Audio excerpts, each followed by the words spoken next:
Welcome to Rant on Reels. I'm Michael Fooch. And I am Xavier Barnett.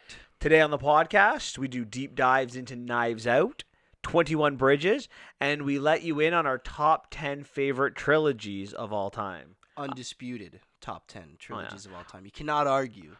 This is your idea for a top 10 list. Yeah, I finally have a good idea. I finally contributed to this podcast. Yeah, I gotta be honest. This is a really interesting. I'm very excited to talk about our trilogies. I'm very excited to talk about the movies this week. Yeah. Okay, that's great. I think I thought about the top 10 trilogies like 2 months ago when I was watching Lord of the Rings, and was wondering I wonder what my favorite trilogies are, and then I kind of texted you guys, and I'm glad you guys went with it. And I'm also glad that we got lots of likes. So don't forget to like us and review us on Instagram, Facebook, Spotify. Oh, we're not on Facebook. What am I saying? Sorry about that. Scratch Facebook. We don't trust it. Would anyone? No. They got Portal though. But yes, we're on Instagram. Well, I'm not anymore, but you're on it, Fooch. We're on Spotify, YouTube. And SoundCloud, where all the rappers are. I do a little check in on this. Are you still off social media completely? Yeah. I'm on Reddit, though. Are you off Facebook, too? Yeah. Well, that's why you haven't responded. Oh, you made the thingy? I realized that you have, Fooch hasn't made the little Christmas get-together. Yeah. So, with 1 second, I'll re-download it to check and respond and then delete it again.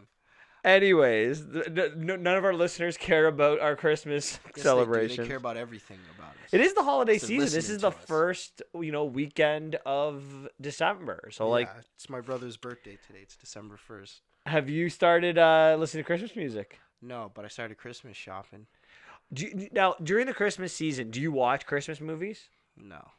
So you're not like those Christmas Westward One holiday movies? Yeah, I guess my family always watches A Christmas Story, but that's has fallen out of favor in today's political climate. But It's a Wonderful Life is the one in our family. But there are a couple movies I have to watch during the Christmas season. Oh really? What are the movies? Can you name any? Do you think you know any? Probably what, Die Hard? It's your favorite Christmas Yeah, movie. Die Hard. Always during the Christmas season, I like to watch Die Hard. But that's actually not the one I need to watch. There's one that because Die Hard you can watch any time of the year. There's one movie though, well technically it's 2 movies that you gotta watch. The Home Alone. The Home Alones, the first 2 Home Alone movies. I gotta watch them. I like the third one a lot too. Controversial opinion. You know Scarlett Johansson's in the 3rd movie. She is? She's the sister. Oh, I didn't even realize. I haven't watched the 3rd one in so long. I thought it was your favorite one. I know, but I haven't seen it in so long. Okay. I have to rewatch it when I get the chance. Speaking of old movies, did you? Have you ever seen E.T.? No. I love E.T. Again, I think everyone's upset. You haven't seen a lot of good movies. Every week I feel like I find another great movie that you haven't seen. Great is a subjective term, so let's hold off on that. You don't know this yet, but I have a surprise for you at the end of the podcast. Okay, well, this is interesting. I don't know what the surprise is. We'll see what happens. I know it's an education for you, so to speak. Okay. Because I've decided what we're gonna do for the vault next week, and it's gonna help you. It's not E.T., but whatever. Okay. So you have never seen E.T.? No. Well, through a commercial, E.T. has come home or come back to Earth. Yeah. And Reese's Elliot, who's now married with 2 children, and they spends Christmas there. It's a really good commercial. I'm not one normally for commercials, as you're well aware. Yeah. Did you see this? No, I didn't see the commercial. E.T. means nothing to me. Even though our producer sent you the clip. Yeah, I didn't watch it. Am I a bad person? I'm sorry, Dave. I see Dave in the background, who is pretty much saying this is Xavier's last episode. I'm so bad. If it doesn't interest me, I just don't even make the effort because I'm Dave, what do you think? Maybe one day going to ET or making Xavier watch ET from the vault. He's saying yes, so I feel like he's giving the nod and the thumbs up. That you guys always make me watch these. What movie did you make me rewatch recently that I didn't like? You didn't like The Sandlot? I made you watch that. I liked The Sandlot. It was okay. I feel like we've done from the vault. We've done a couple of '80s movies. What was the Dracula movie that we did? Oh, that one. I liked that one. What was that one that we did? I forget. Dracula, Dracula, the Mummy, Van the kids. Helsing, the It was Mummy. Is when we Spooky Monster Squad. Monster Squad. Yeah, we watched. I did it. So I've made you watch a bunch of '80s movies that you've liked. So why not give the chance to Oh, Princess Bride. You I hated that. Yeah, no, that was the one. Terrible. I'm sorry. Wow.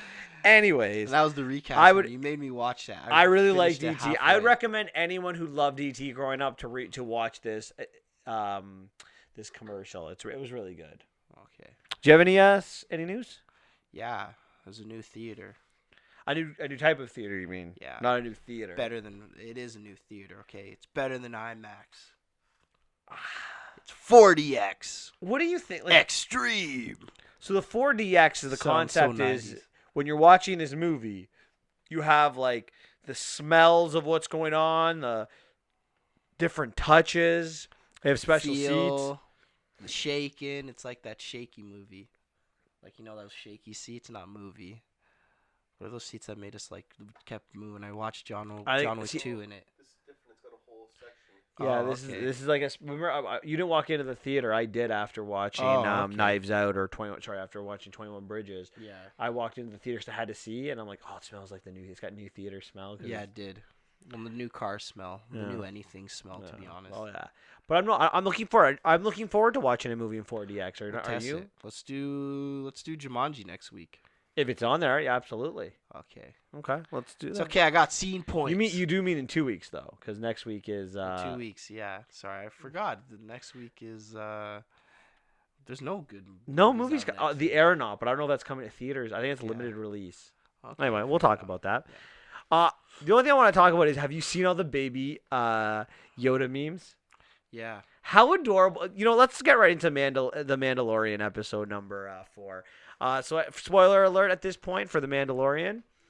How adorable is Baby Yoda? I think he's probably the most adorable thing of 2019. 2019, not like the 20 teens?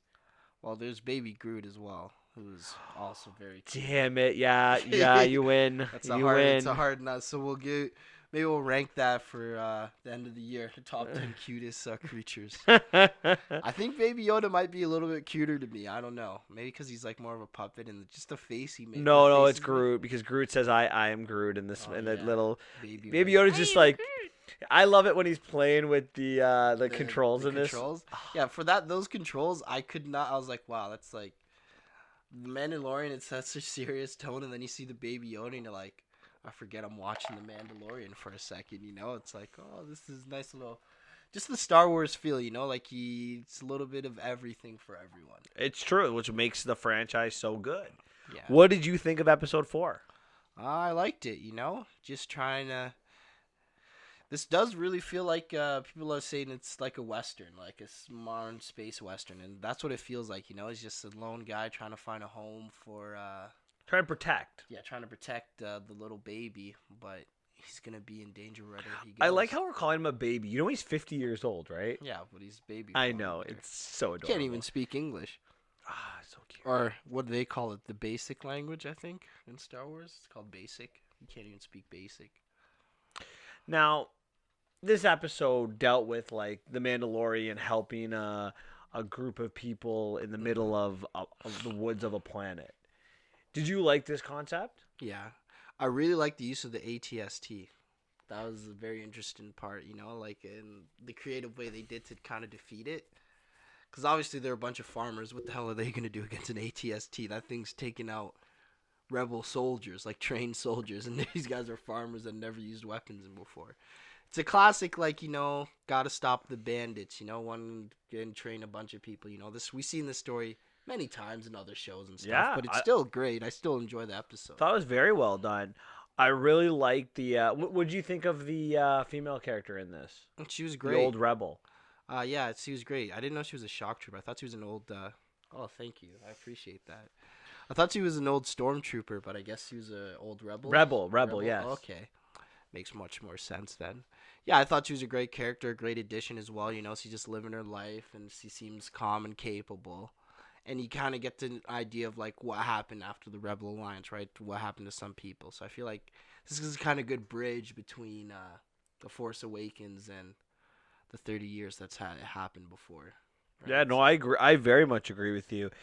It puts in perspective like just how people live, right? Like that are Yeah. not in the Galactic Empire or Yeah. didn't live in the Republic, right?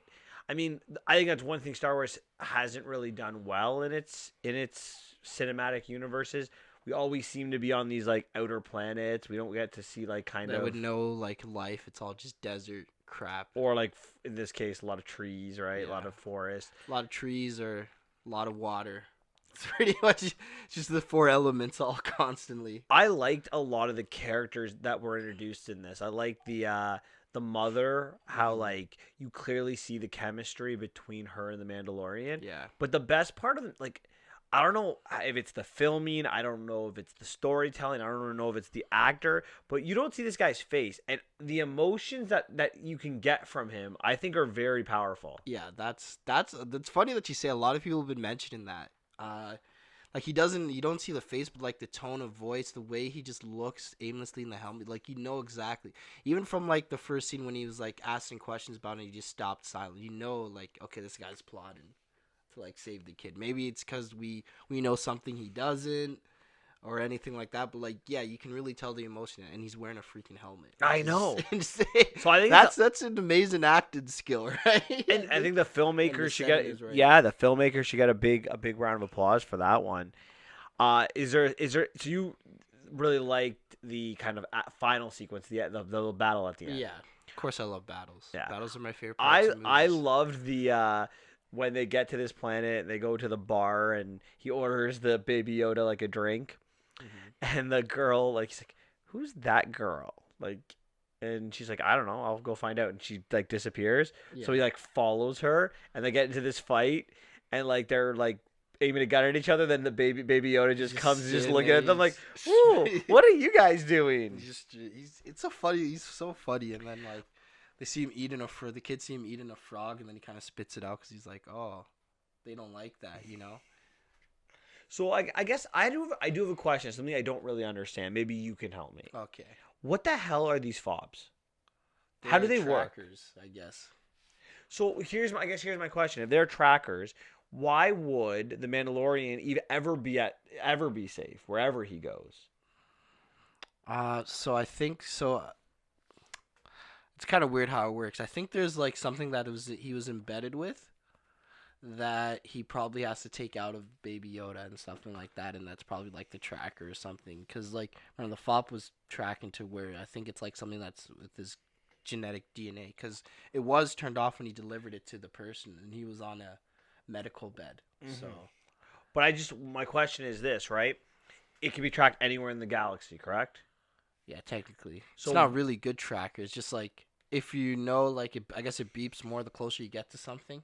Fair enough. But he was going to leave Baby Yoda on this planet. Yeah, If they could be tracked everywhere, why would he leave him? Is my question. yeah. I guess don't he understand that. That was the big question. I guess he thought he was gonna be safe because he's like, okay, no one can really track him, and no one could really track him to the one area as well, right?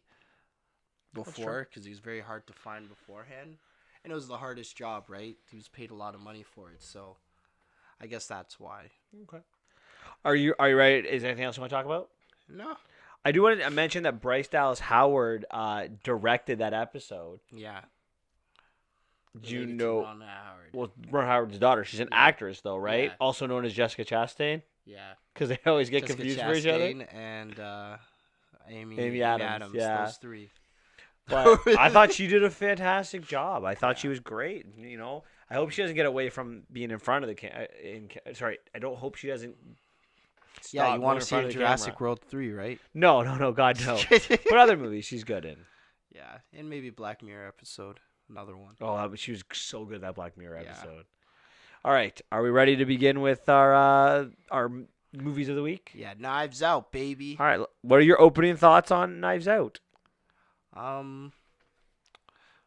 it's a typical murder mystery movie. You know, tries the one thing it's directed by Ryan Johnson. The one thing he always tries to do is try to turn the genre a little bit on its head. So he tries to make it a little bit, just tries a little bit harder to be unpredictable and try to make like the most predictable person actually do it.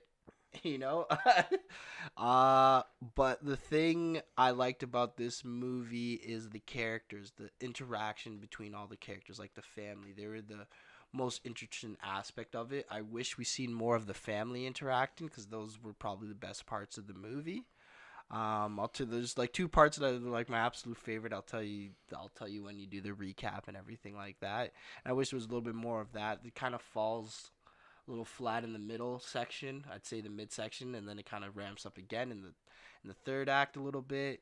And I enjoyed this movie just because of the interaction of the characters, but I wish there was a little bit more interactions between all the characters and everything like that. And obviously, it's a typical murder mystery, so the plot's never. I think it always takes a second step, consider to whatever else is going on. So yeah, that's my opening thought. To me, this movie, meh. That's what I think about it. I didn't like it. I didn't hate it. I will say this, though, I was disappointed. I liked the acting. I'm not a big Daniel Craig fan in general, but Daniel Craig was phenomenal in this movie. He was hilarious. The accent that he did, the way he portrayed Benoit Blanc was great. I thought Chris Evans was great. I'm a little biased. I really like Chris Evans, but I thought he did a great job. Ana de Armas was really good as the leading lady. As Xavier said, I really liked the dialogue between the family. I think they did a good job with that for the most part. But at the end of the day, for me, I didn't really love the plot. I didn't like the twist, if you can call it a twist. As Xavier says, Ryan Johnson has a tendency to try to make it as obvious as it can, and I think he ends up forcing it, and we'll get into that as we go deep dive into this movie. I felt a lot of what happened was forced throughout the entire film, though, not just the ending. That characters' actions don't really make sense. Even some of the motives surprised me. For example, Chris Evans' character, who is the, murderer, hires the best detective to solve the murder. Yeah. That, to me, I'm still trying to fathom that. So I don't know. I didn't like I said, I didn't love it. I didn't hate it. The acting for me saved it. If Ryan Johnson couldn't get big name actors to be in that movie, I think that this movie would have been unwatchable. Fair enough. Ooh, wow. So I want to do this podcast a little bit, or this breakdown a little bit differently. I want to kind of describe the movie, and then I want to talk it through, because I don't think this movie is one that you can really break down scene for scene, because there's so much going on. Yeah. So I'm gonna say the gist of the movie. Throw in things if you think I'm missing things. Yeah. Okay. So the movie kind of begins with the main character, Christopher Plummer's character, Harlan. He dies. He commits suicide. Yeah, he killed himself because he had too much money. So the family gets interviewed, and most of the family, they all had motive to kill him. Typical murder mystery so far. The Marta character, the housemaid, she can't lie. Every time she lies, she vomits, so it's easy to tell if she's telling the truth or not. She confirms it. The son-in-law, Richard, is cheating on the daughter. Mm-hmm. Joni, this daughter-in-law, is stealing from him. Walter, his son, is fired from his company. So they oh my God, what's his face? Hugh. Chris Evans' character. Yeah, Chris Evans' character. He's not included in the will. Hugh Ransom. That's what we're with. He is. We're gonna find out he's not included in the will. So everyone has motive to kill him. So Anna eventually finds out, or we from her story, she is the one who actually kills him. She poisons him, accidentally, of course. And he tells her, like, you need to leave. Like, we cannot have you get caught because your mother will be deported if this happens, and like you actually are a good person. Yeah, you care about me. You So- listen to me a little bit. So somehow, the next day, the private investigator Blanc is given money to investigate the whole thing.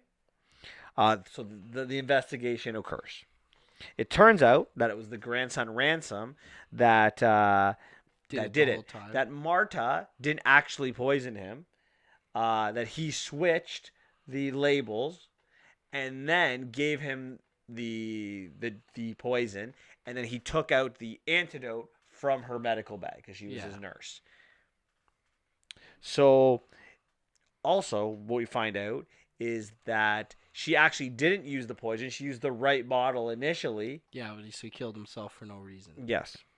So after she does this, he tells her to climb out the window. Go down. Leave. Not climb, leave. Sorry, leave. Make sure you make a racket so everyone knows you left. Park the car behind a sign. Walk behind back. the house. Climb up the window, and then walk down the stairs like me to make it look like I'm still alive when you left. After you left, and then leave the way you went.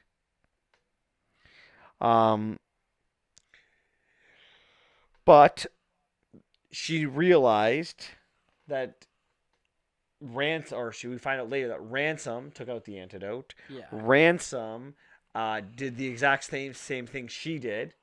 Yeah. And then the next day he goes back to put the antidote back in, and he's caught by the housekeeper. And the housekeeper tries to blackmail him, and then he accidentally kills the housekeeper. Not accidentally, he kills her on purpose. Yeah, he kills her on purpose. Blanc will figure all this out in the end, and Sherlock Marta Holmes tricks Ransom into confessing. Yeah. That's Perfect. the gist of the movie? Yeah. Okay, perfect. So I guess my first question to you is, who did you think the killer was at first? Who did I think it was? Who did I say? Oh, I thought it was Marta, the main character. I said it to you. I You did. Like she did it. I didn't think it was anybody. I thought he was still going to be alive. I thought it was all a hoax. I thought this was everyone. I thought, like I said, I didn't think Harlan was dead. To me, I thought that was going to be the twist of the movie. Did you think Harlan? So you thought Harlan was dead? Yeah. Can I tell you why this doesn't make sense to me? Yeah, I know it doesn't. I know why, but let's do it. We So- discussed it before. Yes. To me, I have a major issue with this. So Harlan is a murder mystery writer. That's how he's made his money. He's one of the best murder mystery writers. He's made millions of dollars, and he doesn't even sell his books into movies. He refuses to. So he makes all of his money selling murder mystery books. He's kind of like an Agatha Christie. Do you know what's one of the first things they do if you commit suicide? They do an autopsy. They do a blood. They do a blood test, not an autopsy. A blood test. Autopsy. I didn't know that. So He's as a detective. as a murder mystery novelist, and her being a nurse, wouldn't you think that they have to know that they would do a toxicology report to see what maybe did he take something? Why did he kill himself? Especially not leaving a note. For me, I don't know. The way I thought, I didn't think of it that deep. That's not even deep. As soon as we saw how he died, I'm like, oh my god, he's not dead. There's no way. He has to know this. I don't know. The way I saw it, I just thought maybe because, well, when you brought it up to me, I didn't think of it the first time when I saw that. But when it came to me, I was just like, oh, okay. I guess maybe because they're panicking because, you only have 8 minutes to live. You probably aren't thinking most clearly and not in the best state of mind. That's why I kind of thought about it. But if that's the case, probably, yeah, you're right. Probably doesn't make sense. It doesn't. And because this is a standard issue thing, for me, Harlan has to be the mastermind in this movie. In fact, either get Marta or even better, get the Chris Evans character Ransom, have them in on it. Have that Ransom fight with the grandfather, have that fake. so that Ransom's in on it the entire time. Yeah, I guess. And then it's a closed casket thing though. But she saw the body though. Again, Blood all over. He just had a pill that made him like kill himself and everything. Well, like no. that? What I would have done is I would have had, again, you have someone in on it with you, and if it's Marta, who's the nurse, the medicine you give them make them look like they're sleeping, right? You know, there's medicine that can put you out, Yeah, but you're not, that makes you look dead. Yeah. Do you think she'd have that on her though? But if she was As a in on nurse? it, but if she was in on it, she could get it, right? Oh, He's got okay. money. There's possibilities. Maybe have like, again, one of the detectives in on it or something like that. There are ways around it, is what I'm saying. Okay, yeah. There's also dialogue in this film where Harlan tells Marta that he wants, like, he knows his family's screwed. Like, everybody in his family is in trouble except for his daughter, right? They're all selfish, or they're all Yeah. So he's just doing it to doing kind of something teach bad. them a lesson. So I thought, like, this would be a moral thing. And one thing you talk about is the interactions between characters. And at the beginning of the movie, we see all these great interactions, and then the second half of the movie, they're barely in it. Yeah, I mentioned They learn that in no. the I know. thing, That's right? what I'm saying. This is Yeah. exactly what you said. There's no interactions. It's almost as if, like, there's no lessons to learn. Yeah. So I didn't like it. To me, it's for nothing, because everything to me Marta and the detective do in this film is useless, because when they do that toxicology report that's going to be done, that was being done anyway, it's going to tell that Marta is responsible for the death. Yeah. Or in hindsight, when there's no that hard, Marta's Yeah. not responsible for the death, and then they're innocent. So another reason I like my twist a little bit better. Well, actually, I said that. So this leads me to my second issue with the fact that Harlan isn't alive. The twist, the will. Right? The will. I get why he wants to cut out Joni. She's stealing from him. I get why he wants to cut out Walter, because he wants him to make money on his own. I get why he wants to cut out Ransom, because he's a douchebag who's a bully. And I get why he wants to cut out Richard. He's cheating on his daughter. But why is he cutting out Linda? Why is he cutting out the Jamie Lee Curtis character? Maybe because they're married in marriage law. Like, because she's already rich and self-made, so she doesn't need the money. And if he lends her the house... Then why don't you have dialogue in that movie that says that, look, I'm not giving you any money. Like, I'm cutting you out too. Well, he was probably going to explain it to his daughter, but then he got killed. So I don't know. I'm not a big fan of that. She didn't do anything wrong. In fact, she needed to learn nothing, because she did make her own money. She's self-made. Why not? And she clearly wants the money, right? She's I think family. she wants more the house. It seemed like more like, get out of our house. This is our house. Well, yeah, she wanted everything. Yeah, well, yeah, obviously, because it's like, it's our family legacy, so that's probably more. I think the hurts more was a pride thing, not the money thing. Yeah, exactly. But to me, it doesn't make any sense. This girl has done nothing wrong. Your daughter has done nothing wrong. Your daughter has lived like you want her to live, and your punishment is to cut out the will, which is why my twist is better, because he's not actually doing it. Fair enough. You tell me how it makes any sense. I don't know. If the thing is, I don't know if I love your twist. I'm not 100%. I didn't say. I'm just saying it's better than the twist they got. Yeah, fair enough. Like, giving Marta the money could have led to, in my twist, the family learning something. I don't know how you do it, but that's how I would do it.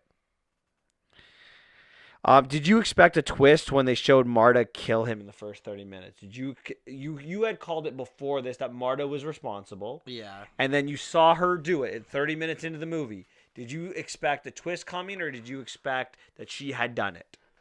I think I said, yeah, I told you. And then I was like thinking about it. I'm like, wait, they did it too early. So it's probably one of the family members switched the vials. I called this, in my head, I called switching the vials thing. So like, after that, like I said, murder mystery. It's I also expected a twist, and my twist was Evans did it? no one. I expected no one to do it. Oh yeah, that's for you. Cheers. So did you like that, the fact that Evans was the murderer in the end? Did you like this? I I wasn't like I said, I didn't look at this for more like who the murderer was or anything like that. I kind of looked more. I liked the more interactions between the characters for me. So for me, I could care less who the murderer was. It could have been Jamie Lee Curtis. That would have been a better. Actually, that would have been Right. better because But she's I the didn't only one that really- would. It would have been funny because she's the only one that Mhm. wasn't in the bad books. Yeah. I didn't really like the fact that Evans was the killer, not because I like Chris Evans. I think I actually really liked him as a villain. His plan just isn't really smart. If the police did their job right, and because like think about it, right? At the crime scene, the good cops would take everything from the crime scene, correct? Yeah. They left her medical bag. So Marta's medical bag that had all of the medication in it was left in the room. Mhm. How is that not taken for evidence? Who knows?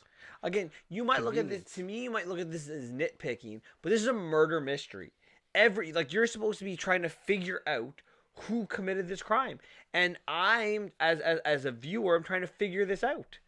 But you're telling me that like I'm looking on basic logic. To me, logically, the police would have taken that bag. Yeah, So it's there's true. no They did way- caution it off though, and then left it there so no one could touch it. So maybe So they would have known that the bottles were switched,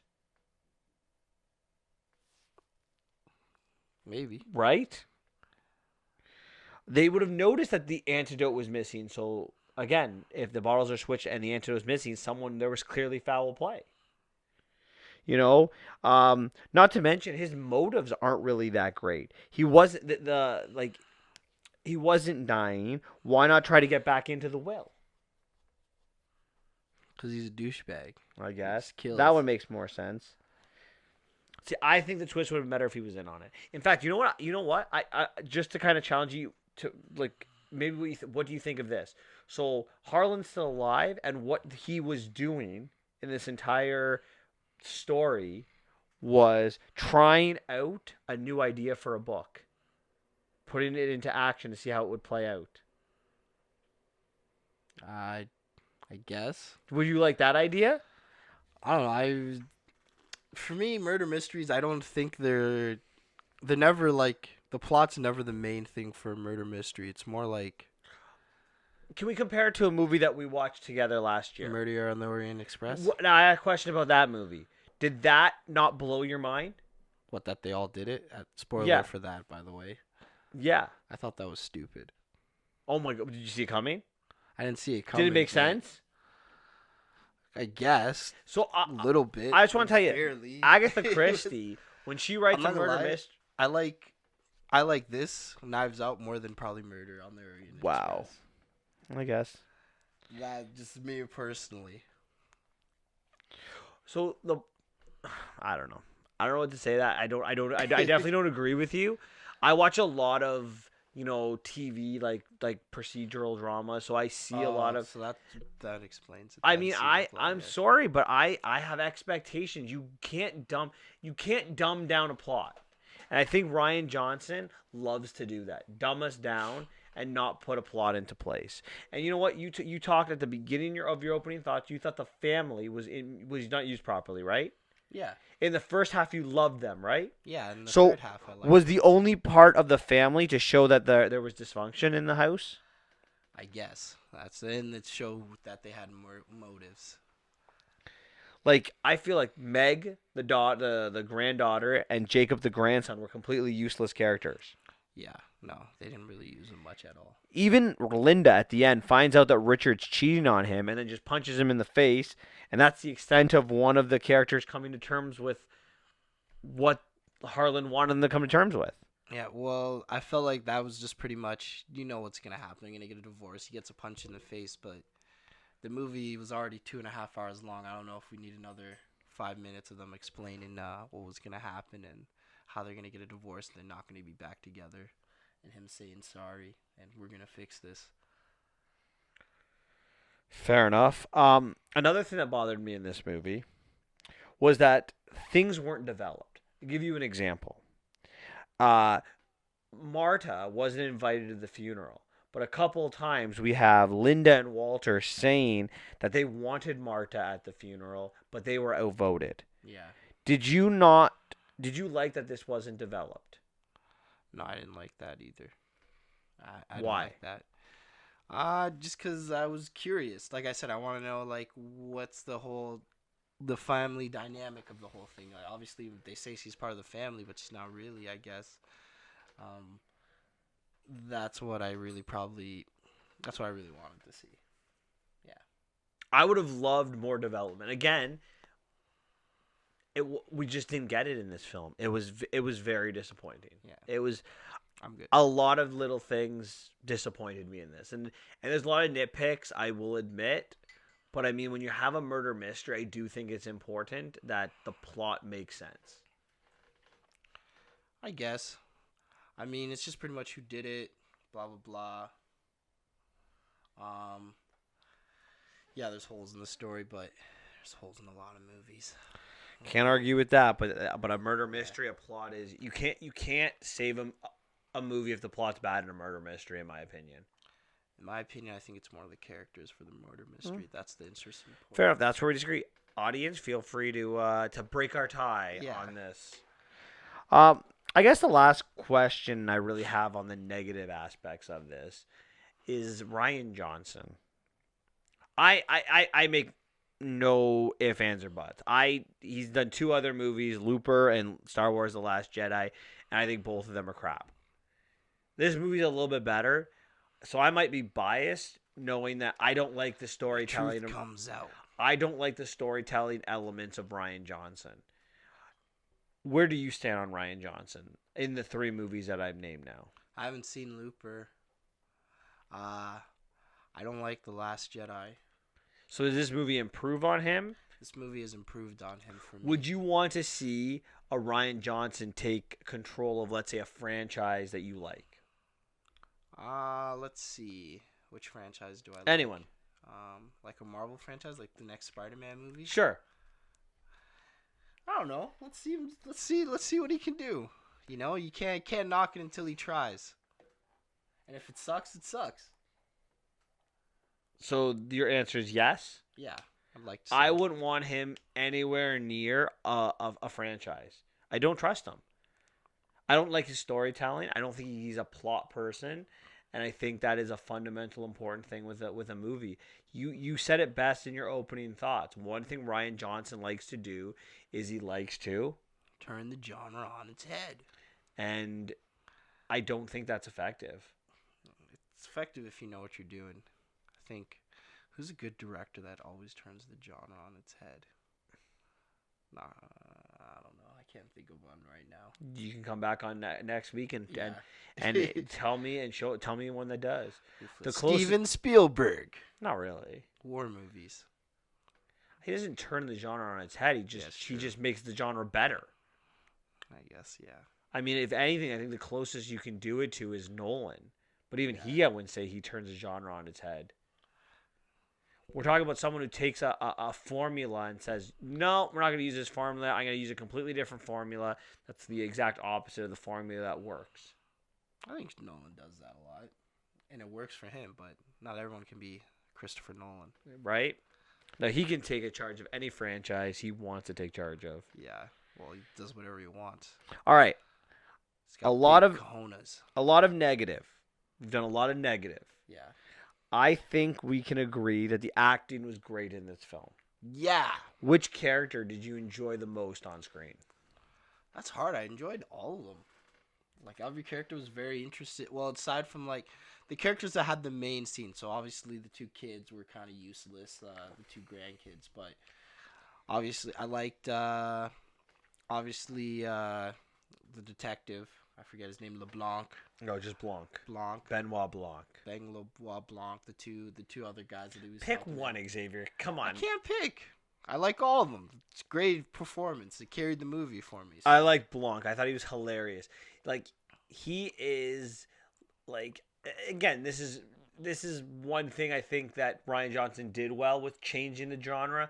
He has the great detective that's kind of, he has this imbecilic like tendencies, but he's clearly brilliant, right? And I think Daniel Craig does a great job walking the line.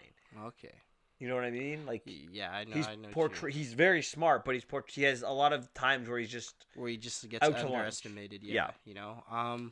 Yeah. I think I like Daniel Craig in everything, but as James Bond, everything else I've seen in him, I think he's really good in. No. Well, I haven't seen him in The Grail and the Dragon Tattoo, so I haven't seen. What about Tomb Raider?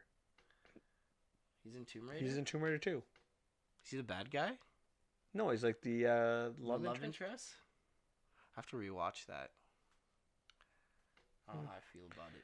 I will say that Daniel Craig has his moments with me, Yeah. but mostly I'm not a big fan. I am incarcerated. Oh my god, that he was the best part of that movie too. All right, what do you give it? Anything else you want to talk about with Knives Out? No. Did we miss anything? Anything you want to try? Anything? No, I think that's good. All right, what are you giving this movie out of 10? I'm gonna give it an 8 out of 10. Like I said, the characters really carried it, and if it wasn't for the second and third act of the characters interacting, I probably wouldn't rate it as high. I probably would be a lot lower on my book. But yeah, the interaction, I just love the interactions between all the families. The interview, I really loved. The scene where they're discussing the will is great. The scene when they're still trying to figure out who the murderer is and everything like that, and trying to pit themselves against Marta. Just all in all, like that performance. That's what carried the movie for me. I'm going with a 6.5 out of 10. Again, didn't like it, didn't hate it, just meh. Yeah, for you. And the plot, I can't get over some of those things. Maybe you can write a review or you can comment on how, Fuch, you're such a nitpicker with some of these things. Yeah, you are. I don't view it that way. I think that it doesn't make any sense that a world famous murder mystery writer and a nurse would not know that a toxicology report would be standard issue in a suicide. Just don't understand that. And I mean, other than that, like everything that kind of follows that is just really are you sure? And then I don't know, like even this idea that she vomits every time she lies, like I didn't love that story arc. That was just gonna be a plot device. Yeah, it just meh. Anyway, so 6.5 for me. Okay. All right, let's move on to 21 Bridges. What were your opening thoughts on 21 Bridges? For me, it's a double-double. I liked this movie as well. Thought it was a pretty interesting movie, and it was an interesting plot. I'm not gonna lie. When I saw the trailer, I'm like, this movie looks like it's gonna be total crap. Like, who cares? 21 Bridges. They gotta find killers that kill the cops. Ooh. But the character, the main character that they have, Chadwick Boseman plays. I don't know his name. Andre Davis. Andre Davis. Very, very great. You can always tell he knows what he's doing. He's experienced. J.K. Simmons played a good role. The two killers, or the two antagonists at the time that we think are the antagonists, because there's a little twist, which I saw coming a million miles away, and I called it. That was also very. I liked all the performances as well. I liked the plot. I liked the action sequences were interesting as well, and all in all, pretty solid movie. Which is funny because you weren't really looking forward to this movie. Yeah, I wasn't. I on the other hand was very much looking forward to this movie. I know. I saw the first I want to say 20 seconds of the preview, and then I'm like, no, I'm not watching the preview of this movie because this is one I'm looking forward to, and I really like Chadwick Boseman. He really impressed me in 42, and then obviously as Black Panther, like he's so good. Like he embodies what I really like about acting. And it's not just, an action star, but like some of his facial expressions, like he really does in this movie. He does such a good job with the facial expressions that he has. And to me, this movie lived up to the hope that I had for it. And again, it starts for me with Chadwick Boseman. I thought he was great, and he really impressed me. But I was really at the edge of my seat on a lot of sequences. I really liked a lot of the action sequences in this film, especially that first shootout. It was intense. Yeah. It's not a really thought provoking film. It's predictable, but Yeah. it's entertaining. The plot was interesting. It wasn't a barn burner. Like, it wasn't like, oh my god, I cannot believe this. It's a standard issue, crime thriller. Yeah. It is what to expect, and the character was fascinating to me. So the movie begins as at a funeral, a police funeral, where a reverend is giving a sermon to the cop that has died, and the wife and the son, which we can kind of immediately put to it's going to be Andrew Davis. Yeah, it's going to be Chadwick's character when he gets older, is crying, and the words are very powerful, right? He's talking about all the characteristics that his dad had, and basically saying you need to kind of have those characteristics. What did you think of the what was opening? going? Yeah, I loved it.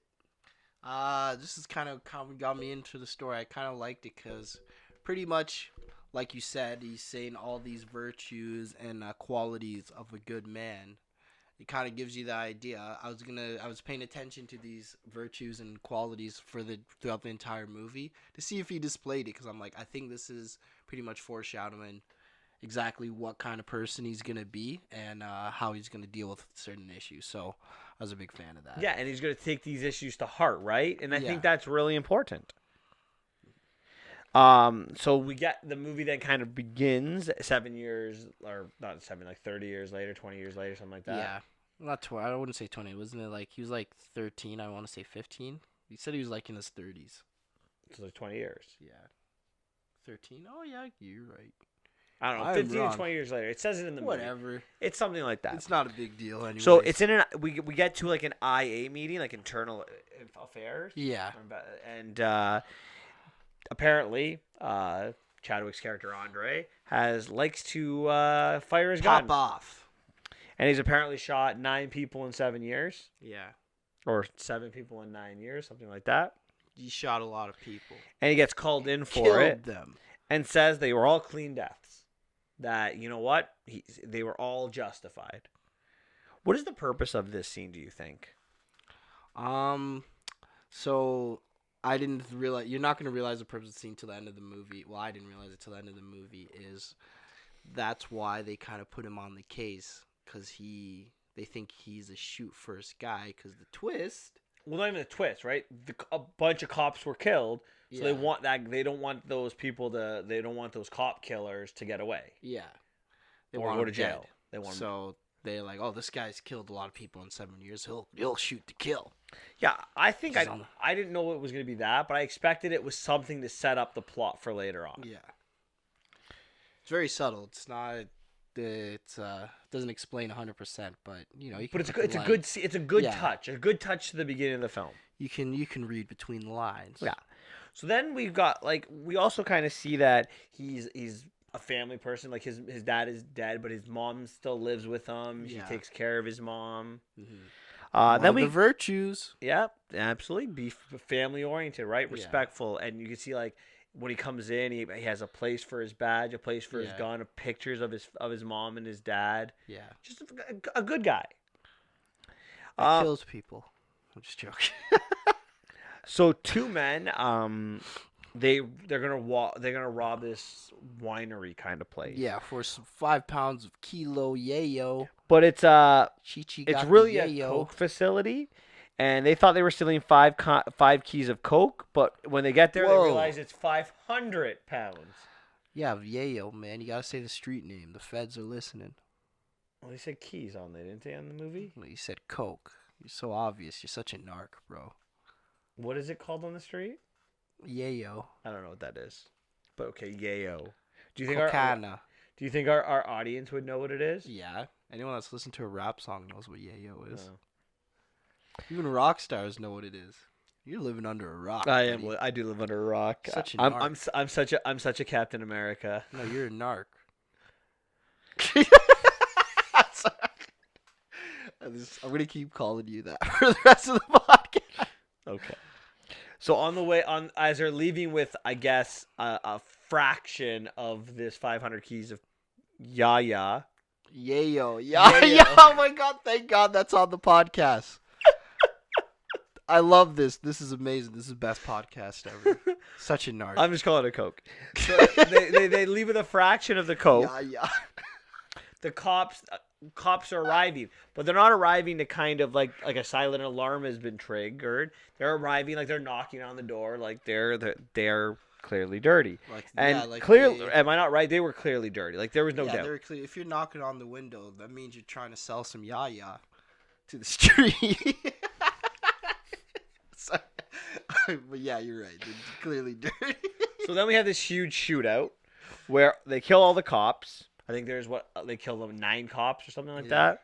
They kill the employee that they've had a gun two to. Guys that drove up to. You know, it was sad, and the one lady got shot in the throat. And that was a cop though. Yeah, and she was like, like you see her choking out. It's very graphic. So what were your Not thoughts? for children. What were your thoughts on the scene?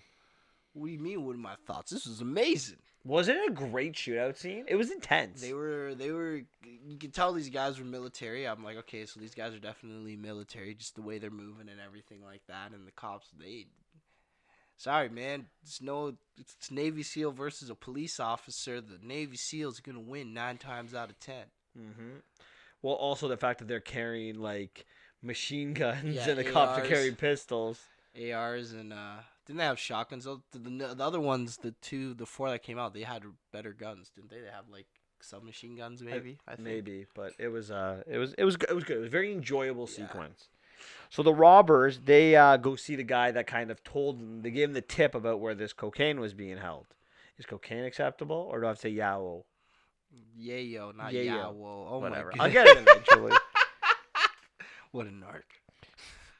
So they demand to be taken to like the gang lord who's in charge of all the coke, and they burn the car down. They go to the drug lords in Manhattan. They want the $1 million for all their problems. Yeah. So they can disappear, and they get information on where they can get this money clean because it's in small bills, and they want large cleaner. bills. What do you learn from this scene or these scenes?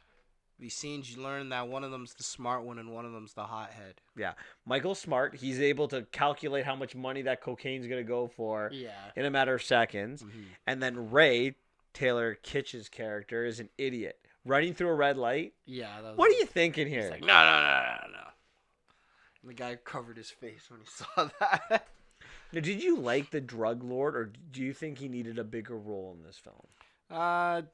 No, because based on what's going on, he didn't really need that big of a role, right? The main plot is once you get to the end, we'll get to there. But at first I thought he needed a bigger role, but then after, once you see what happens, he doesn't need it.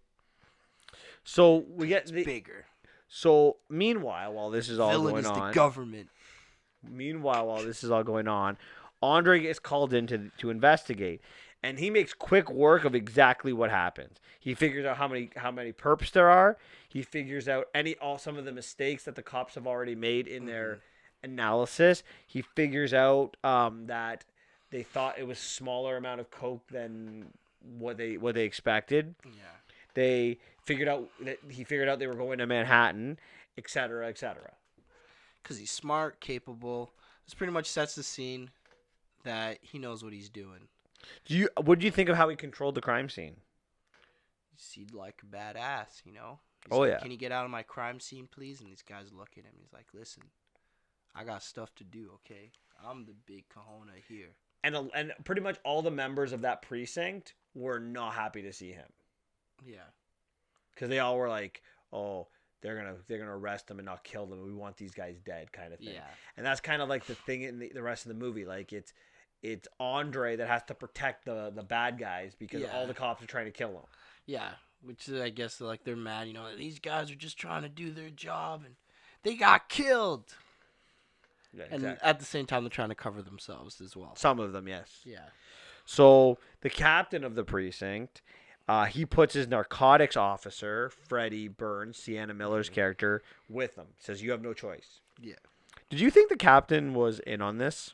Yeah, I told you You did. at the very start. I'm like, I was he's the one that did it. I was wrong. I didn't think the captain was going to be on it. I thought again, it would have been better if Frankie was like the ringleader. No. It's not better. Why I does told it- you why. Yeah, I know. You're right. You were right. I'm. Hey, listen. I'm admitting that I'm wrong. Okay, Because fair normally I'm right and you're wrong. So here I am saying that I'm wrong and Yeah. trying to give you props. Thank you. You're welcome. I'm here for you. Even though you said you liked Frankie better, but Frankie doesn't make sense because he doesn't have enough power. But she is. She's the leader of the narcotics division, and this is about cocaine. Yeah, but the narcotics division can still get caught. But moving 500 pounds, maybe she wouldn't get caught moving 50 kilos of yayo. But 500, you need the man with the big cojones to watch you guys how to do it. You're not wrong. Is there anything that stood out at you with the methods that Andre's going to use for like the next 25 minutes of the film?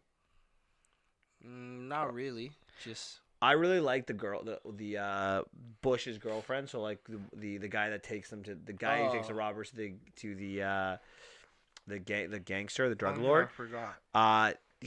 When he finds out who Bush is, who owns the car, they're able to go to his ex-girlfriend and how he talks to her and how he manipulates and how he clearly is not a bad guy. Like he's just looking for the truth. Yeah. I really like that scene. Well, which takes us to Bush, and Bush is the guy who gave the information, and they find him. The cops find him at a club, and two cops shoot him before Andre gets there, and then they try to plant a piece to make it look like a clean kill. Yeah. Andre sees through this right away. Because he's not a crook, son. He's Just a shook one. I think this scene is extremely important to the film. Do you? Yeah. Why? Why do you think it's important? Why do I think it's important? Because those cops are dirty cops. And like you said, it's character development, right? He does not do that. Yeah. He is not about that. He is really. It also gotta shows talk. that he's on his own, right? Yeah. Everyone's against him, kind of thing. The bad guys and the cops. So the robbers go to the cleaners, and it's played by Alexander Siddig. Yeah. I love that actor. Do you know where he's from? No. He's from Game of Thrones. Well, I know him from Star Trek Deep Space Nine, but Who was he in Game of Thrones? He was Dorian Martell, Oh, the other. the leader older of Dorne. brother. Yeah, the guy that got killed. That just sat all day. Yeah. Yeah. Anyways, so he is supposed to be the Switzerland kind of character, Yeah. which means he has like everyone's secrets. So he's gonna help the robbers, Michael and Ray. But while he's doing this, the cops arrive and they shoot up the place, including shooting the cleaner through the eye. That's what happens when you live a terrible life, you know? For every rhyme you write, it's 25 to life. So before he dies, he tells Michael to get the USB stick and the password for the USB stick, and they leave. So why do you think the cops are doing this? Trying to clean up. Like, they got too much evidence. We can't be caught selling these cocaine and the yayas. Because, you know, the gangsters and the narcs are going to catch us. The narcs like Mr. Fooch. Yeah. And So- not like me. So Andre gets there Official as Queen they're Bridge they're fleeing the scene, and they kind of separate, and Andre shoots Ray after Ray shoots a civilian, and Killed the civilian, not shoot one. yeah, he shoots him in like the head and kills him. Yeah, he's a terrible person. Yes, and Ray died. He got killed. Unfortunately, for Frankie, she gets kind of captured Apprehended. or She knows what apprehended. she's Sorry, it's doing. better by Michael, and has a gun to her head, Yeah. and he's telling Andre when he gets there that what the cops are doing. That this is like there's more here going on. Like we Yeah. didn't do this, we didn't do that. And Andre kind of believes him, but Frankie's like, just shoot him. Don't worry about me. Shoot him. Shoot him. Shoot him. Yeah. And That's he's not guilty at all. he's gonna end up escaping. Yeah. He goes to a hotel and he looks at what's on the USB and finds out all the dirty cops from Yeah. that precinct. Which, if you look, there are a ton of them. Yeah. A ton of badge numbers from that precinct. That's insane. But he is not able to escape, and there's a chase scene, like a foot chase, which is Mhm. I don't really like foot chase scenes. It's when cars are involved. Yeah, because just run his ass over. I know, but like it seems like it always seems like they don't have enough of a head start because you want them in the same shot, like they want to have them running, but like the car would always catch them, but it never does. It's like, oh, I'm going to a faster gear, but you're going like 70 miles an hour, and he's going like what 10 miles an hour? Yeah, it's not even close. Like you can never put it unless the person's like the Flash or. Like an actual, or like Captain America, Captain America, not even Captain America, because he can go like what 40 miles per hour. But even still, like at least if you have you can give him it doesn't have to be a far run, but you can actually have it for a bit. It would make a little bit more sense, like a super soldier kind of thing. Yeah. The Flash is so fast that you can't even have that either because the Flash is it's way faster than the car. Yeah. You have to have the bullet car. Yeah, exactly. So, anyways, I made that up. You're such a narc. The bullet car? Yeah. Isn't that like a car that goes like the speed of light? There's no car that does that. No. Oh, I thought you meant fictional. There's fictional cars. No, I made that car up in my head and to test you to see if you're a narc. You're a narc. We'll check after the podcast if there's a bullet car. Maybe Dave can take a look at it for us now if there's such a thing as a bullet car. Dave's nodding no. Maybe I'm in the wrong here. I feel like there's a bullet car. You're a narc. Anyway, figured you out. Oh, maybe that's what the movie from the TV show Bullet, right? Or the movie Bullet. Yeah, you think that's faster than the Flash? Though? No. Yeah, so that's close. What I thought. I just knew there was whatever. You're right. Anyways, as this chase scene's happening, cops are shooting at Michael. Yeah, they're trying to lay him out. They're like, it's like GTA. Andre has to move him. He has to protect Michael from getting hit by a car, in which he gets hit by the car. Yeah. He has to protect him from bullets, and they get their way into the subway, onto a subway train, which I don't understand why it's going. But on the train, Michael tells Andre exactly what happens, and he doesn't tell him. He gives him the USB because he tries. He's like, no, he says what happened, and then he's like, you have to give the USB to prove this. He didn't say the cops. I swear, he's just like, don't do it. He's like, no, how can I trust you? And then he's like, I trust you. He's like, they're dirty. He's like, the cops were behind it. I guess, but then he got killed. Because he has to tell them, otherwise how would he understand the numbers? Oh, yeah. He tells them exactly this. Didn't he say the numbers in his dying breath, though? No, he gives them the password. That's the password. Oh. To get onto the USB. Okay. The same password that the cleaner gave to him. Okay. Anyways, so as he puts his gun down, like he's going to cooperate and just go to jail for the rest of his life, Frankie shoots him, clearly signifying she's dirty. Yeah. So everything's good. Heard of us. Everything's happy. Official Queenbridge murderer. At least everyone thinks that. But Andre has the USB, and then we get the last scene where he goes into the captain's house. Captain's played by J.K. Simmons, and he confronts him. And they have a couple FBI agents, a couple police officers that comes. Andre shoots them all dead. Yeah, that's unrealistic. I'm sorry. That's the only thing I couldn't believe. And I was fine with it. I had no issues. Why is it unrealistic? If John Wick had done it, it would have been no problem. Yeah, John Wick's trained. This guy's just a cop. He's not like an army dude. But clearly, he's been portrayed as like a very good cop. Yeah, a very good cop. But no one technically can do that. And John Wick's different because it's. I'm just saying, like, it's a movie. You gotta expect. You gotta like. Yeah, I know. Some disbelief in it, and it wasn't. I think it was only 4. Anyway, he was cornered in the end. Was it 6? He took out like 6 guys. He took out the 2 FBI's. Wait, 2 in the back, 2 FBI's, J.K. Simmons, and then 5. And then Frankie. And Frankie has him dead to rights.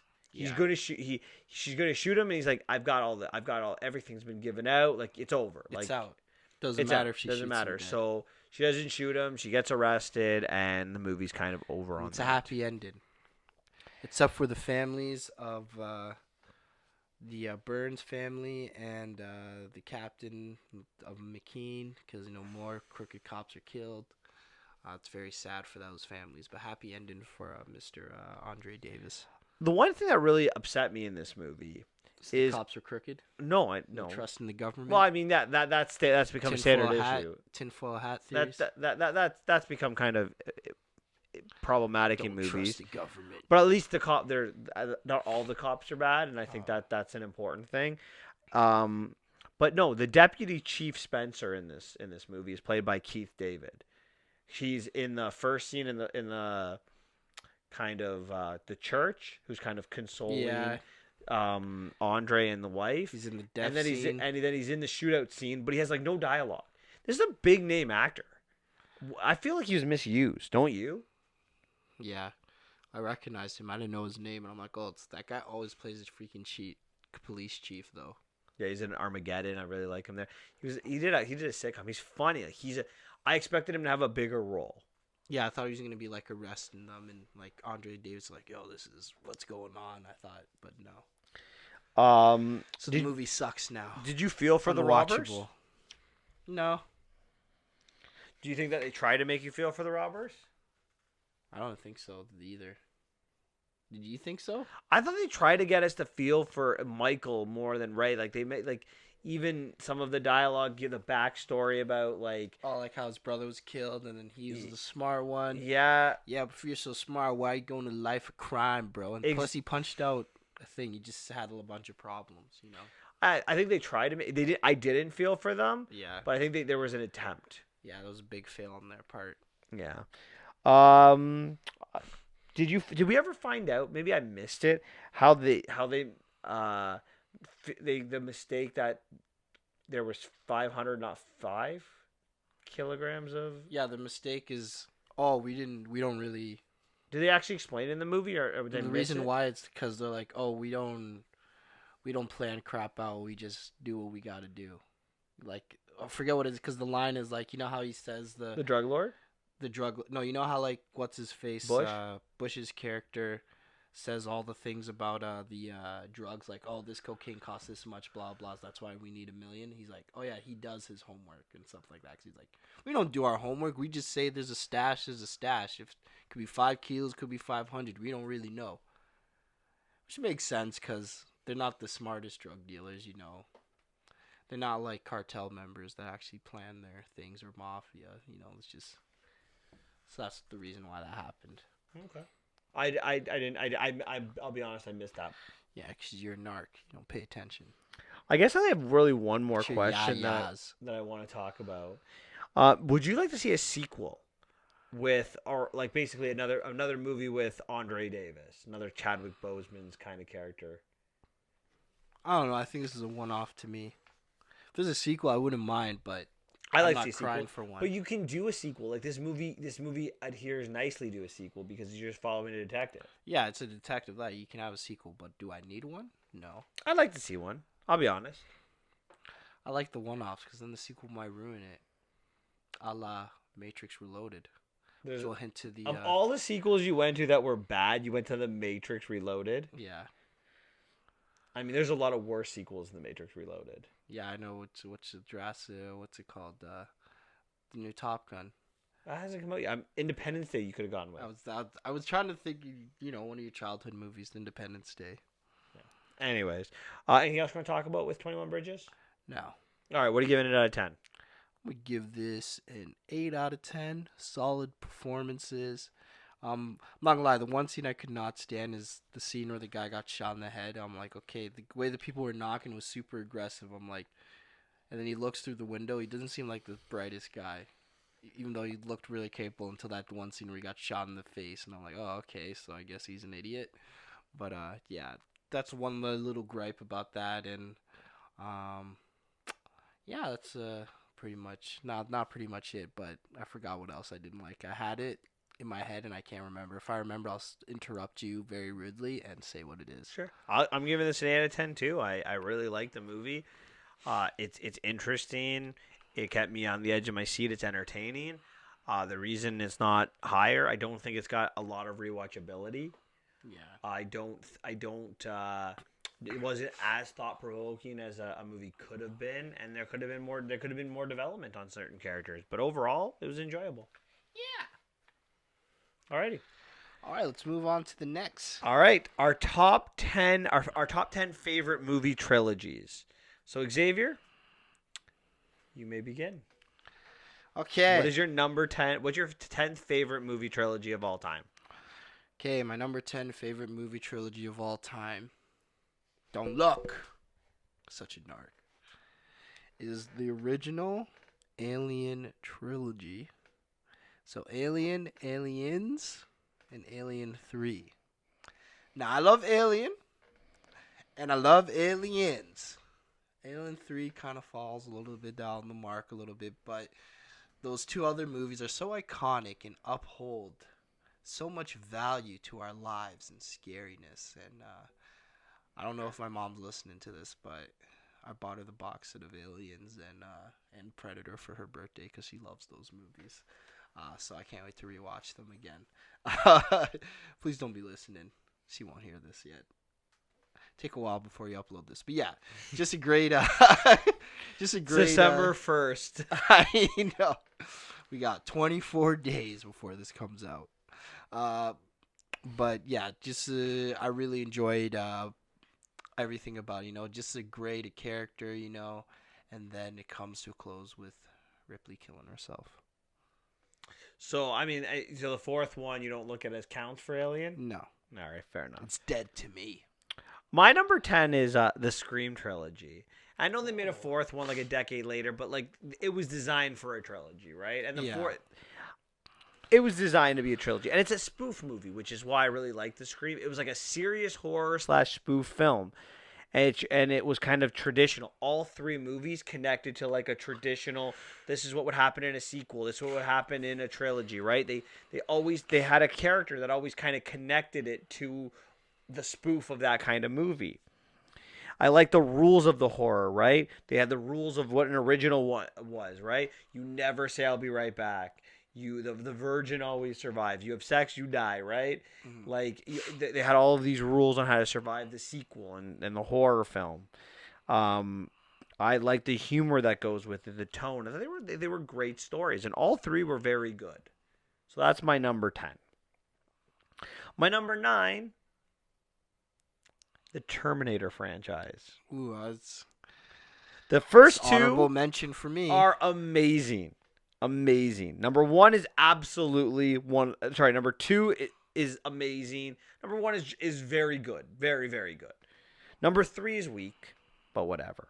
Yeah. To me, this should be a sequel, and that should be it. The franchise had the perfect ending, but nevertheless, the first two are so good that it props up 3 a little bit. It's creative, it's humorous, the lines are great. Arnold Schwarzenegger, I could go on. But that is my number 9. Okay. My number 9 is the Rush Hour franchise. So 1, 2, and 3. Now, this is probably one of the first, I guess, older adult comedies that I watched as a kid, so maybe that's why I have a little bit of nostalgic goggles on it. But I loved Jackie Chan. I love the chemistry between Jackie Chan and Chris Tucker. It's just so fun to me. Just the first aspect, Jackie Chan's just doesn't know what's going on in America, and like Chris Tucker's just showing him how everything works, and then they go to China in the second one, and he's like, now Jackie Chan's like, no, I show you how everything works, right? And just the songs, and obviously Chris Tucker just like has one of my favorite lines is like, he's like, brush yourself off. You dead. I just can't stop. That line just kills me so much. Like, Chris Tucker has so much great one-liners. I just really enjoyed the fan. Obviously, the third one's great as well to me. But I'm not gonna lie, the third one's always, for trilogies, the third one's always, I think sometimes it's always the weakest usually in a trilogy. But the first two are always so good. And my number 8 is, you're probably going to cringe, but it's the Blade trilogy. Cringe? I'm going to vomit. I don't know why. I love the Blade. That's another movie that I guess was supposed to be scary to me, but I really enjoyed it. And I don't know. And it's not even because it's a Marvel movie either. I didn't even know Blade was Marvel until I found out in probably like 2007 when he was in Marvel Ultimate Alliance. The video game. I'm like, oh, he's a Marvel character. But yeah, just really loved Wesley Snipes' Blade. They couldn't pick a better replacement for him. Mashallah Ali is going to be great as the new Blade, right? But yeah, just fun kick-ass adventures. We're allowed to say that, right? Yeah. Okay, perfect. So far, we have no carryover, at least on my part, from you. Yeah. My number 8 are the Pirates of the Caribbean movies. I think one's one of the greatest movies ever. Like, it's so good. 2 and 3, they're just okay. I can't say enough about number 1, and number 1's gonna make this a reason why the trilogy's good. Johnny Depp, the supporting cast, the story, the lines, the music. I can go on about number 1.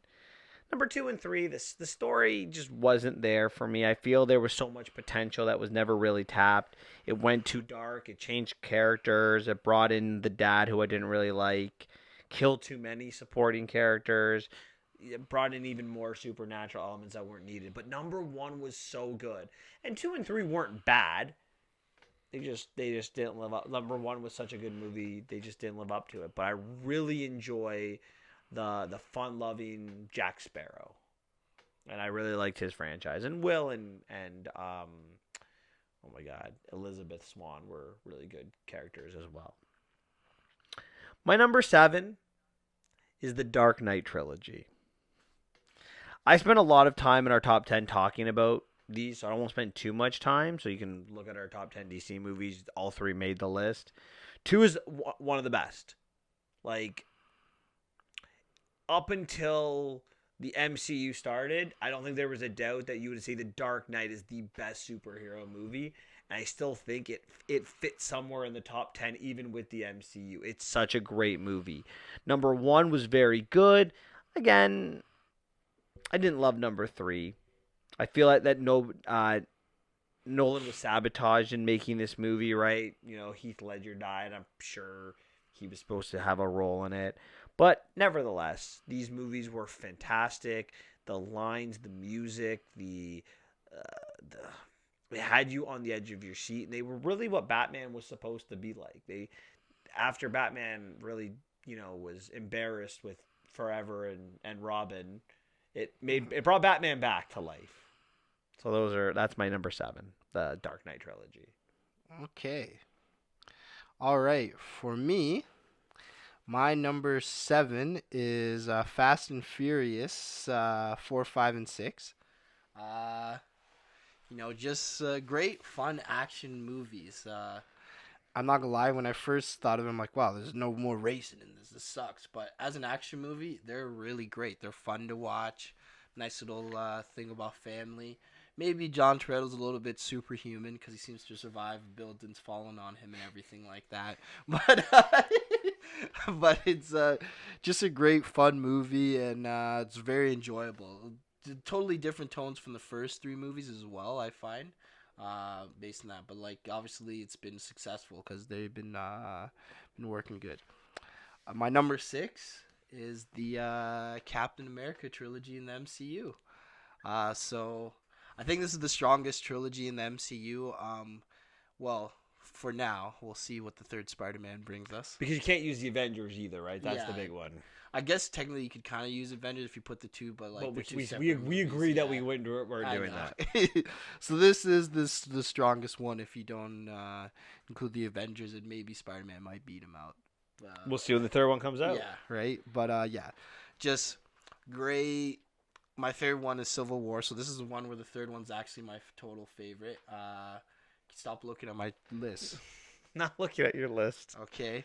But yeah, this is the Captain America franchise is a series of the movies getting better each time, and very enjoyable. So that's I rave enough about the MCU movies, so I guess that's enough for me. My number 6 is the Indiana Jones franchise, the first 3, obviously, because like Scream, the last one came out like a decade and a half later. Mm-hmm. But 3, Last Crusade, one of the best movies ever. Number 1, one of the best movies ever. And 2, I think, is underrated. And some of these boast some of the best action sequences in movie history, or at least the most iconic, right? The boulder sequence in Raiders, or the scene where they're gonna have this huge fight scene, and then Indiana Jones just pulls out a gun and shoots the guy. Even I've seen that scene, and I think that's my favorite scene from the movie. That's the Indiana Jones. There's a couple of other things, right? The airplane sequence in the first one where he's fighting the guy, and then the guy takes the propellers in the face. There's a lot of really important scenes in these movies. The quest for the Grail, right? Like the story that you get from that, the quest for the Ark of the Covenant, having the Nazis as your villains, the squeamish sequences of them, like you have in the first one the snakes, the second one the insects. Like I see her having to put her hand through all those bugs to pull the lever, and then the rats in the third one. Oh boy. I mean, I could spend all day talking about these three movies. They have some of the best music. Obviously, the Raiders March is classic. Indiana Jones himself is one of the best characters ever. So I really, really enjoy the the Indiana Jones movies. I think it's actually lower because I can't get out of my head the fourth one to lower it a little bit. Like that's. Oh, okay. My number 5 is Mission Impossible 4 to 6. So it goes Protocol, Rogue Nation, and Fallout. Mm-hmm. Franchises don't normally get better. They normally get worse. Yet somehow, this franchise only continues to get better. Tom Cruise is like I don't even know what to say. Tom Cruise is crazy. And I mean that like the best way. Like, he climbed the Burj Khalifa. Like, he's holding onto a plane as it's taking off. He's riding a motorcycle with no helmet through Paris. He's crazy. You know? These movies have become legendary, in my opinion. These Mission Impossible 4, 5, and 6. The story is great. The villains are great. The connection between the three are great. The sequences are great. Like, 2's horrible and 1 and 3 are good, but like when they made Ghost Protocol and they put Jeremy Renner in that movie, it was supposed to be Jeremy Renner taking over that franchise, and they stopped that really quickly after. So that's my number 5. All right, my number 5 is going to be controversial for some. Star Wars. That's the worst Star Wars like singing ever. It's late right now, so I don't want any slack from you, okay? Or cut me some slack, actually. See, it's late. I can't even speak properly. But yeah, Star Wars trilogy. Some people will argue it should be higher, but listen, this is my list. It's your favorite movies. It's my favorite trilogies, and I'm talking about movies I've rewatched over and over and over again. So yeah. We talk about Star Wars all the time, you know, iconic, just the what it did for at the time it was made, just great and just so respectable. And look, I think Darth Vader is probably the most recognizable villain of all time, so that's saying something, you know. Moving on to my number 4, it's the Dark Knight trilogy. I'm not gonna lie. This is great Batman trilogy. I don't think Batman has been done as well and is a better depiction of Batman so far. I know some people complain he's just a guy in a cop beating people up because there's not enough villains. But what Christopher Nolan did with what he had was in my opinion very good. You know, like just the themes that each villain kind of embarked, right? You know, I think obviously Scarecrow's fear, Joker's chaos, and then Bane is pain, and then seeing Batman overcome it and everything like that, just wonderful. And I'm not gonna lie, I love the third one. Like, I really like it. A lot of people don't like it. Guilty pleasure for me, I guess. Guilty pleasure. It's a good movie. It's just not as good as the other ones. Yeah. I guess. And plus, yeah, the villains. I feel like the two villains are more. I feel like the villains in 2 and 3 are stronger than the villain in the first one. I guess because Ra's is kind of. I guess he's really technically the real villain, but yeah, great films. I really struggled with this list because there's so many good trilogies, and like my number 6 to my number 1, like You ask me again in a month, it might change. Yeah. Right now, my number 4 is the Back to the Future trilogy. I love number 1. It's my 5th favorite movie of all time.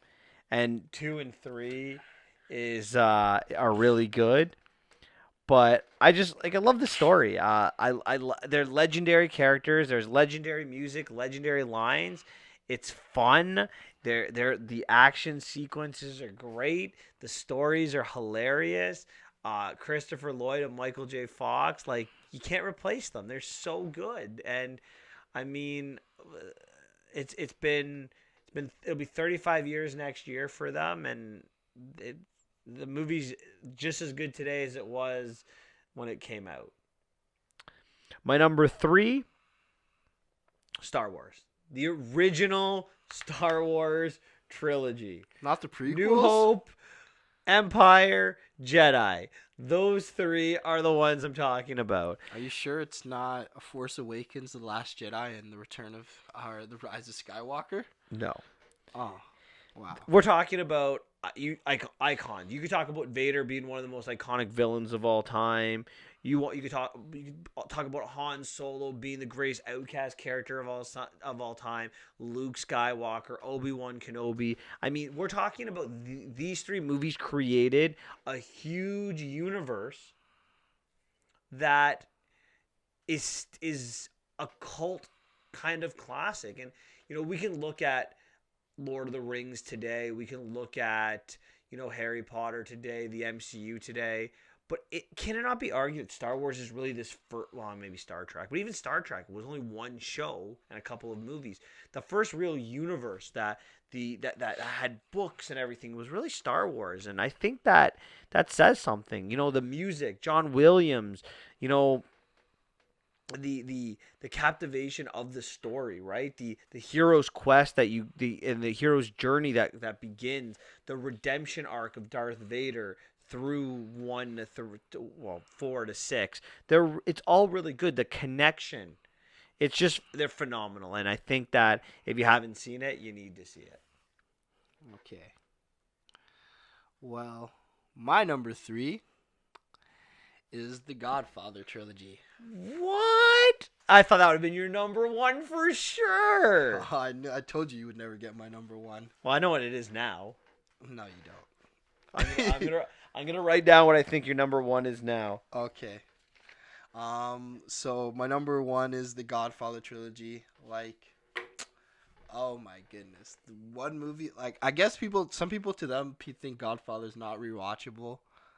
I think I have to rewatch Godfather probably like twice a year. Godfather 1 and 2, and even 3. Even though 3's not twice a year. 3's probably once a year.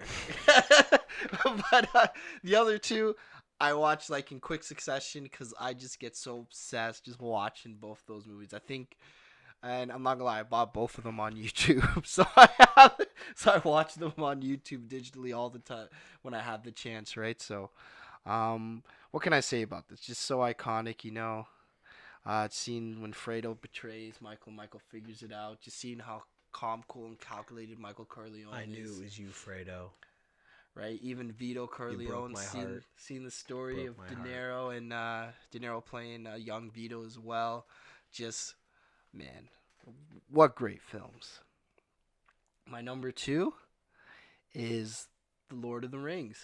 Oh, I know what your number 1 is for sure. Now I'm 100% sure. Okay, Lord of the Rings is my number 2.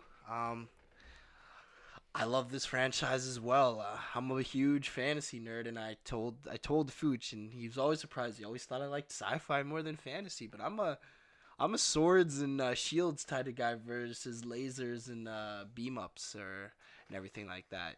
My favorite thing about Star Wars is the lightsaber, though, so that'd be pretty awesome. But yeah, just I love just the whole aspect and like in the thing. Just seeing this come to life and seeing just great battles and, just journeys of heroes and just seeing how everybody splits up and people coming to terms with their duties. Just great films. Really, really good. And that's all I have to say. My number 2 my number 2 trilogy is the Captain America trilogy. Wow, that's really high. You're surprised? Yeah, I thought. Yeah. Look, call it what it is. Call it fanboy. Call it whatever you want. I call it seeing one of my favorite characters in 3 great movies. That's what I see. One of my all time, like, you know me. The audience is probably starting to know me a little bit. I love that goody good character because that character is someone to be admired, someone to look up to. But you know what the Captain America movies have? They have history. They have political. The first one's a history movie. The second one's a political thriller. The third one is The Avengers 2.0 or 2.5. Sorry, it's kind of political as well. They're all political. Well, moral. I don't know what I'm saying. But the most important thing about the Captain America trilogy, and you can hear us on this podcast talk about all the time, so I'm not gonna spend too much time talking about it, is they kept the essence of his character. They didn't turn him dark like Superman, like James Bond, like some of the other characters that I tended to admire growing up. They never ruined it, and you know what? At the end of the day, he's dead now, or retired, or old, whatever you want to call it. But at the end of the day, I don't have to come back. He could. I don't have to worry about them ruining his character. I can actually, watch the MCU and be like, whatever, they screw up, at least they're not screwing up Cap. Because I was worried going into every single one. And I liked all 3 of them. They're all fantastic. What do you think my number 1 is, Xavier? I thought it was Back to the Future, so I'm gone. You're gone? Is it Jurassic Park? It's Jurassic Park. Wow, I thought you really hated 3. I hate 3. It's funny. So that's why I didn't think so. Number 1, okay. Number 1 is like my favorite movie of all time. Number 2 is in my top 20 of all time. The third movie is in my bottom 10 of all time. Yeah, so that's why I was like, count it out. Actually, it's not even that bad anymore because, like, I can actually appreciate 3 more because of the Jurassic World. But anyway, this is pure nostalgia, okay? We're talking about 2 of my favorite movies of all time, and it's an action-adventure journey, music. That's a lot of my favorite genre, I guess. If I had to pick a favorite genre, it's the action-adventure, right? And you see that with most of my movies on this list. The Indiana Joneses are like that. The Terminators are, well, they're more just action. Pirates are action-adventure. Indy's action-adventure. Mission Impossible's action-adventure. Star Wars is kind of that with some sci-fi mixed in. Back to the Future has some adventure to it. The Caps, I like that adventure thing. And Jurassic Park puts dinosaurs on the big screen. And in the first Jurassic Park movie and the second Jurassic Park movie, they have never created dinosaurs more realistic than that. And that's, in my opinion, one of Steven Spielberg's best movies. I love them. Love them. Okay. You want me to tell you what your number 1 movie is? What is it? Toy Story. Yeah, that's my number 1. Second choice. Toy Story. Come on, let's think about it. There's not one bad Toy Story movie. I think I'm going to go out and say a hot take. It's probably the best trilogy ever because you can't say anything bad about the Toy Story trilogies. Each and every one is a perfect movie. Nothing's wrong. You can't dispute that. I'm sorry. It hits me the nostalgia, so my nostalgia goggles are huge on this one. For me, Toy Story, and personally, watching that franchise, like when it came out, I was addicted to my toys at the time. Second one, I'm addicted to my toys. And then the third one, I had to graduate high school and realize I was becoming an adult. And I still have this box of action figures that I haven't given away, but I haven't played with them ever since. And I kind of like, oh my God. When I graduated high school and that movie came out, it really hit me with the feel. So I felt like I just grew up with this entire franchise the entire time. So that's one of the reasons why it's my favorite. Obviously, the acting's great. I love all the characters. I can rewatch this movie again and again. My kids will hate me if I have kids. They will hate me because I will play this movie all the time and tell them this is the best movie ever. And if you don't like it, you are not my son. Or daughter. It's just, but yeah, that's Toy Story, definitely number 1 for me. And you thought it was Godfather. I did. I really did. I thought that was going to be... Well, Godfather, isn't it your favorite movie of all time? No. Goodfellas is Godfather. Alright. I think It was is 2. the best movie of all time. Yeah, so I just assumed that. Yeah. I made the assumption because Yeah, whatever. no, fair enough. But that's our lists. Tell us what you think. Make up your own list. I mean, I think there's some controversy on our list. You know, There's definitely Xavier's controversy. Xavier putting Toy Story on, I think, is pretty controversial Why? because there's 4 movies now. Yeah, well, That's those the one con- doesn't count. But that's what I'm First one saying. doesn't really I'm count. not saying you're wrong. I'm saying it's Oh, okay. controversial. Like I have the Scream movies on there. Like that. Yeah. There's a 4th one that came out. Like Yeah, fair enough. Yeah, you know. you're what's a right. trilogy, right? That's what it comes down to. Like the Yeah. Indiana Jones was a trilogy for a long time, but now you have you Yeah. have the 4th one out there. So like it's just one of those things where you just gotta be. Yeah. Well, Jurassic Park is a trilogy. The other ones are Jurassic World, so they're not. Dave's talking about like is Jurassic Park. That is not controversial because Jurassic World are not Jurassic Technically, Park. it's a sequel. You know, it's just the name. Not of a the sequel. You know, it's the universe, but we'll see. Well, We'll let you slide. But that would be it would be the Jurassic World trilogy. Then it's like the Star Wars trilogy. You have the original and the prequels. Yeah, Indiana Jones. I said was one of the ones. Yeah. All right, so that's it for us for this week. Next week, as I said, I got a little surprise for Xavier from our Vault movie. So we got A Beautiful Day in the Neighborhood. We're going to be doing The Irishman, a Netflix movie.